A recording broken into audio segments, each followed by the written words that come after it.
High விவோஸ், இன்னைக்கான எபிசோடில் என்ன நடக்குதுன்னு பார்ப்போம். வீடியோக்குள்ளே போகிறதுக்கு முன்னாடி நம்ம சேனலை லைக் அண்ட் சப்ஸ்கிரைப் பண்ணிவிட்டு கொஞ்சம் சப்போர்ட் பண்ணுங்கள். வாங்க இப்போ வீடியோக்குள்ளே போகலாம். சாமுண்டேஸ்வரி ரேவதியை தனியாக கூட்டிகிட்டு போய் பேசிக்கிட்டு இருக்காங்க. இங்கே பார் ரேவதி, நான் இப்போ எடுத்திருக்க முடிவு இப்போ வேணால் உனக்கு தப்பாக இருக்கலாம், ஆனால் பின்னாடி அம்மா நம்ம வாழ்க்கைக்கு நல்லது தான் பண்ணியிருக்காங்க அப்படின்ட்டு நீ நினைப்ப அப்படின்னு சொல்லிட்டு சாமுண்டேஸ்வரி கார்த்தியை கல்யாணம் பண்ணிக்க சொல்லி ரேவதி கிட்ட கேட்குறாங்க. அதுக்கு ரேவதி சொல்கிறாங்க, இல்லைம்மா, ராஜா வந்து ரொம்பவே மோசமானவன், அவனை நல்லவனாக காட்டிக்கிறதுக்கு அடுத்தவங்க மேலே அபாண்டமாக பழி போடுறவன், இப்போதான் அவனோட கேரக்டர் என்னன்னு எனக்கே புரிஞ்சுது, நீங்களாவது புரிஞ்சுக்கோங்க, நான் ராஜா கூட கல்யாண வாழ்க்கையை கொஞ்சம் கூட நினச்சி பார்க்க முடியாது அப்படின்னு சொல்லிட்டு ரேவதி சாமுண்டேஸ்வரி கிட்ட சொல்ல, அதுக்கு சாமுண்டேஸ்வரி சொல்கிறாங்க, இங்கே பாரு ரேவதி, நீ ரொம்பவே ராஜாவை பற்றி தப்பாக புரிஞ்சு வச்சிருக்க, அவனை மாதிரி ஒரு நல்லவன் உன் வாழ்க்கைக்கு இனிமேட்டு கிடைக்க மாட்டான் அப்படின்னு சொல்லிட்டு சாமுண்டேஸ்வரி ரேவதியை கல்யாணத்துக்கு ஒத்துக்க வச்சுக்கிறாங்க.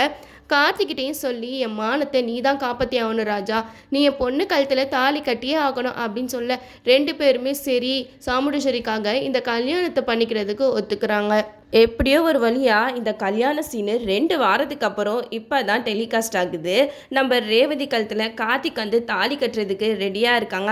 அப்போது கார்த்தியை பார்த்து ரேவதி மனசில் நினைக்கிறாங்க, நீ எங்கள் அம்மாவை ஏமாற்றி என் கழுத்தில் வேணால் தாலி கட்டலாம், ஆனால் என்றைக்குமே உன் கூட நான் சேர்ந்து வாழவே மாட்டேன் அப்படின்னு சொல்லிட்டு ரேவதி வந்து மனசில் நினச்சிக்கிட்டு இருக்காங்க. கார்த்திக்கும் மனசில் நினைக்கிறாங்க, நான் உங்கள் அம்மாவோட கௌரவத்தையும் மானத்தையும் காப்பாற்றுறதுக்காக தான் உன் கழுத்தில் தாலி கட்டுறேன் அப்படின்னு சொல்லிட்டு கார்த்திக் வந்து ரேவதி கழுத்தில் தாலி கட்டிடுறாங்க.